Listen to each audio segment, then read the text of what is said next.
انسان جب اللہ کے حضور حاضر ہوتا ہے یا نماز پڑھتا ہے تو وہ ایسے ہی ہے جیسے کسی بادشاہ کے دربار میں جاتا ہے. جب آپ کسی بڑے سے ملنے کے لیے جاتے ہیں، اس کی ملاقات کے لیے، تو آپ کیا کرتے ہیں؟ صاف ستھرے ہو کر جاتے ہیں نا، سج بن کے جاتے ہیں، کپڑے پہن کے جاتے ہیں، فارمل ڈریس میں جاتے ہیں نا. آپ نے دیکھا ہوگا کہ بعض گیدرنگز ایسی ہوتی ہیں کہ جن میں انویٹیشن کے پیچھے ڈریس کوڈ لکھا ہوتا ہے، حالانکہ وہ انسانوں کی قائم کردہ مجلس ہے. تو اگر ان میں ڈریس کوڈ کا اہتمام ضروری ہے تو خالق کائنات اور بادشاہ کائنات کی مجلس میں ڈریس کوڈ کا اہتمام کیوں ضروری نہ ہو؟ اسی لیے جو پہلی آیت میں نے آپ کو سنائی تھی اس میں کیا تھا؟ خذوا زینتکم عند کل مسجد، کہ نماز میں زینت کا اہتمام کرو. اور زینت سے مراد یہاں صاف ستھرا لباس ہے، ستر والا لباس ہے، کیونکہ لباس بہرحال انسان کی شخصیت پر اثر انداز ہوتا ہے، اس کے صرف ظاہر پر نہیں، اس کے باطن پر بھی اثر انداز ہوتا ہے. آپ جس طرح کا لباس پہنتے ہیں آپ کے دل کی کیفیت ویسی ہی ہو جاتی. کبھی محسوس کیا آپ؟ اگر آپ ہاف سلیوز پہنے ہوئے ہو تو آپ کی فیلنگ اور ہوگی، آپ ٹائٹ ڈریس پہنے ہوئے ہو تو آپ اور طرح چلیں گے، اور طرح سوچیں گے. اور اگر آپ ڈھیلا ڈھالا کیجول لباس پہنے ہوئے تو اور طرح. رات کو اگر آپ سونے کا لباس پہنے ہوئے تو آپ کی سوچ اور آپ کی کیفیت اور ہوگی.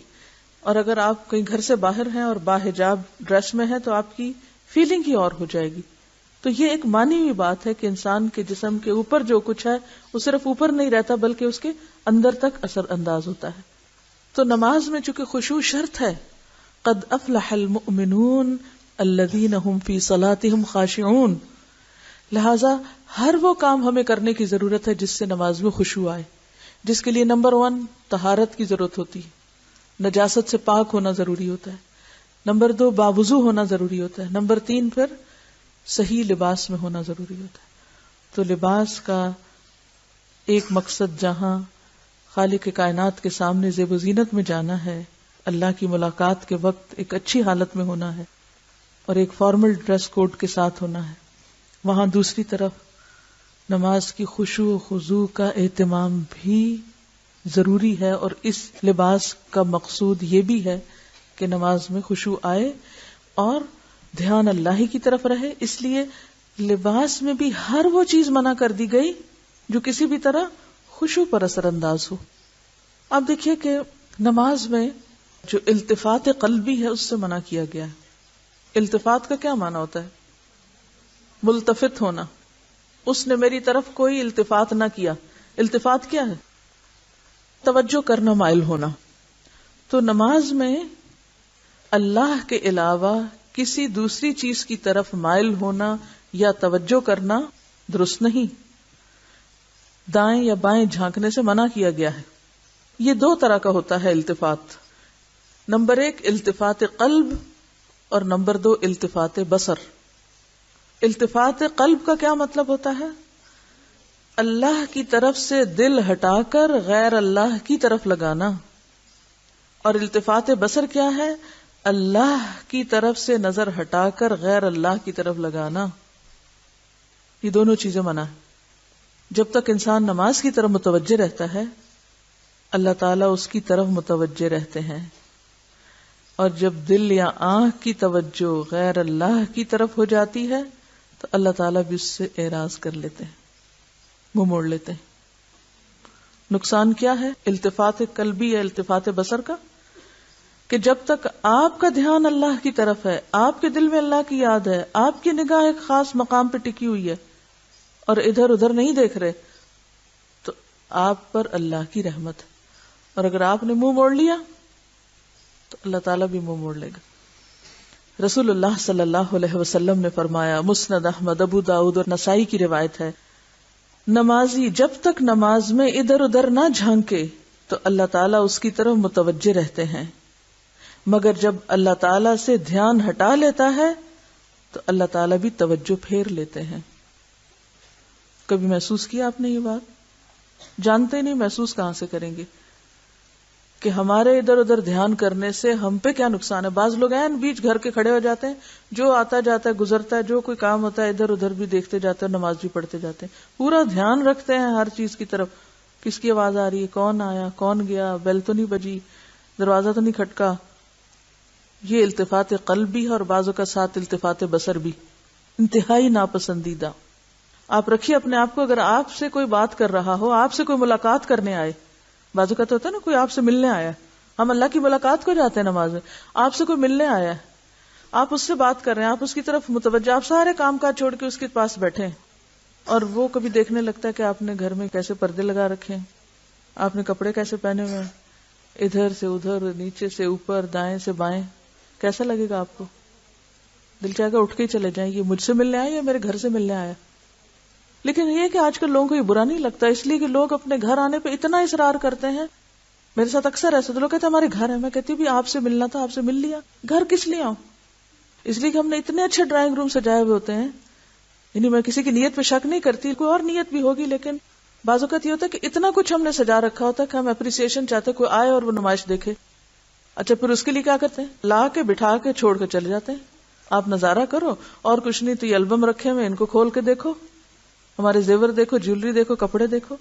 کیا زندگی ہو چکی، کن چیزوں میں الجھ گئے، کہاں اٹک گئے ہیں، کن چیزوں کو خدا بنا لیا، کن چیزوں کو پوج رہے ہیں.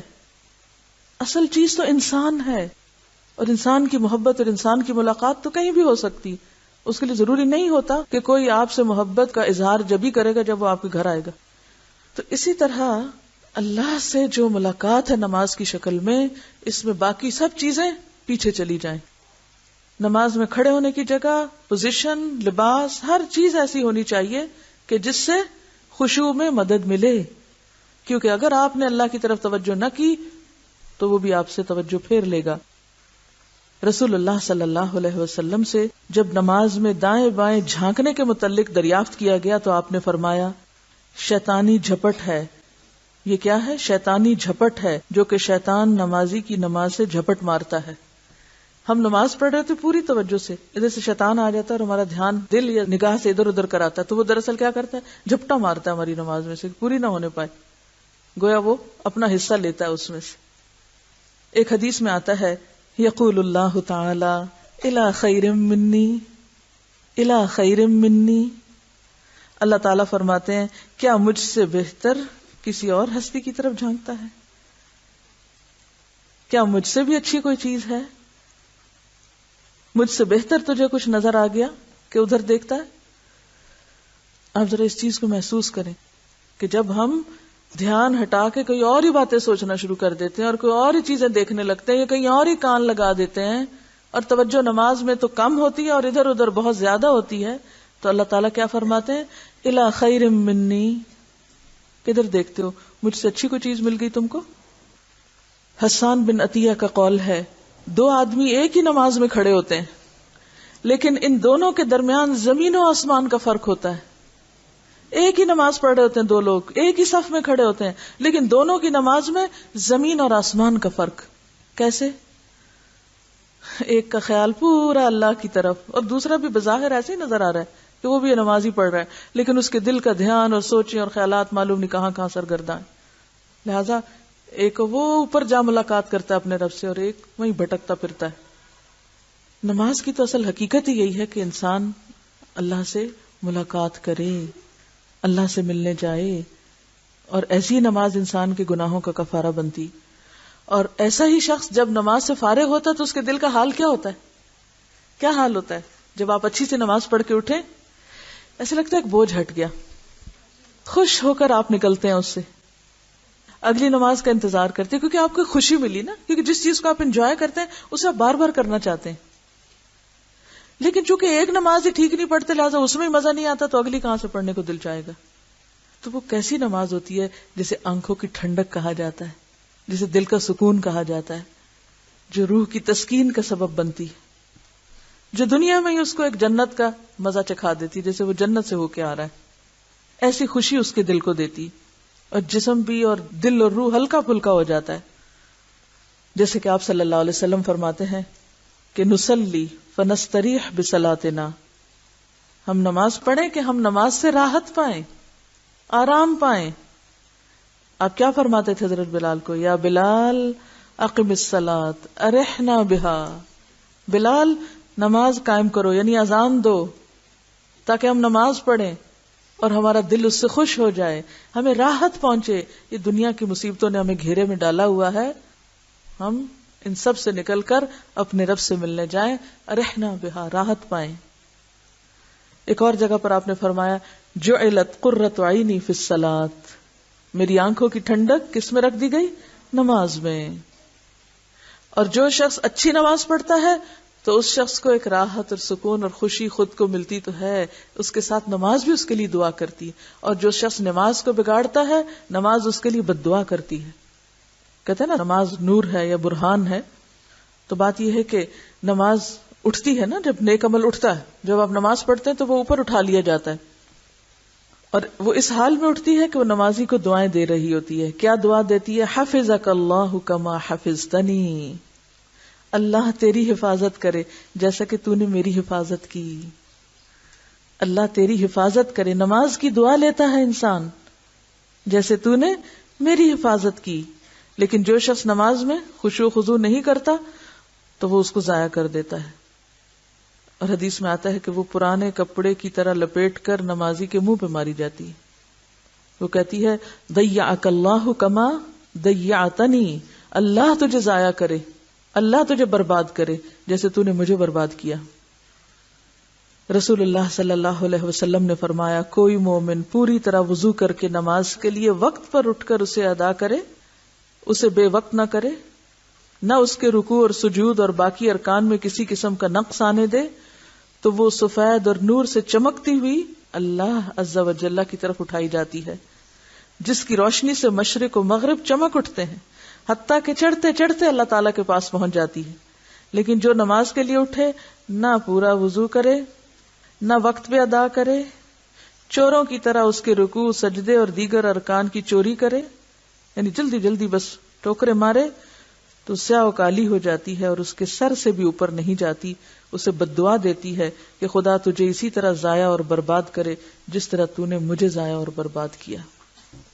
اس لیے کس قدر ضروری ہے کہ ہم سارے کاموں میں سے سب سے پہلے اپنی نمازوں کی طرف توجہ فرمائیں، ان کی حفاظت کریں.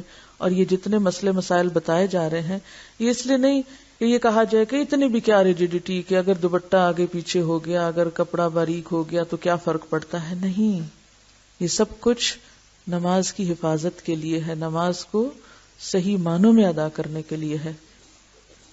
وآخر دعوانا ان الحمد للہ رب العالمین. سبحانک اللہم وبحمدک، نشہد ان لا الہ الا انت، نستغفرک ونتوب الیک.